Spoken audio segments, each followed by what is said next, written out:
पोहता येतं का असं विचारल्यावर तरुणाने थेट पुराच्या पाण्यात उडी घेतली आणि बेपत्ता झाल्याची धक्कादायक घटना घडली। अमीन पिंजारे असं वाहून गेलेल्या तरुणाचं नाव असून तो बेपत्ता असून त्याचा शोध घेतला जातोय। शहराच्या मधोमध वाहणाऱ्या पंजारा नदीला पूर परिस्थिती निर्माण झाली आहे। या पुराच्या पाण्यात पोहता येतं का असं मित्रांनी विचारल्यावर अमीनने थेट पुराच्या पाण्यात उडी घेतली। मात्र या दरम्यान त्याला पाण्याचा अंदाज न आल्यामुळे तो वाहून गेला। अमीन वाहून जात असल्याची दृश्य समाज माध्यमांवर व्हायरल झाली आहेत। यात तो स्वतःला वाचवण्याचा प्रयत्न करत आहे, मात्र दुर्दैवाने तो या पुराच्या पाण्यात वाहून गेल्याचं दिसून येतं। पुराच्या पाण्यात न जाण्याचं आव्हान प्रशासनाने वारंवार केलं आहे, मात्र याला न जुमानता तरुण नसतं धाडस करून दिसून येत आहे।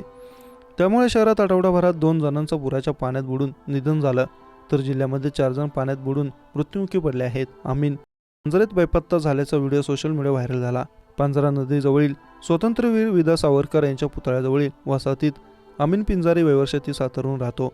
दुपारी 4 वाजेच्या सुमारास त्याने 3 मित्रांसह पांझरा नदीत उडी मारली। यावेळी तिघे मित्र बाहेर आले, पण अमीन बाहेर आला नाही।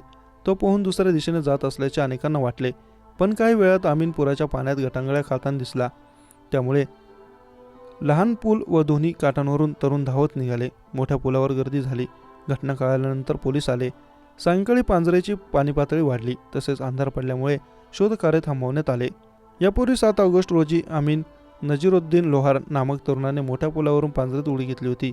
अमीन लोहार बेपत्ता झालेल्या ठिकाणी रविवारी अमीन पिंजारी पाण्यात बेपत्ता झाला। बेपत्ता अमीन पिंजारी सेंटरिंग काम करतो। त्याला 2 लहान मुले आहेत। रविवारी तो घरी होता। यावेळी त्याला इतर तिघांनी पोहता येतं का असं बोलून चिडवल्यामुळे त्याने पांझरेत उडी घेतली, अशी माहिती काही प्रत्यक्षदर्शी यांनी दिली आहे।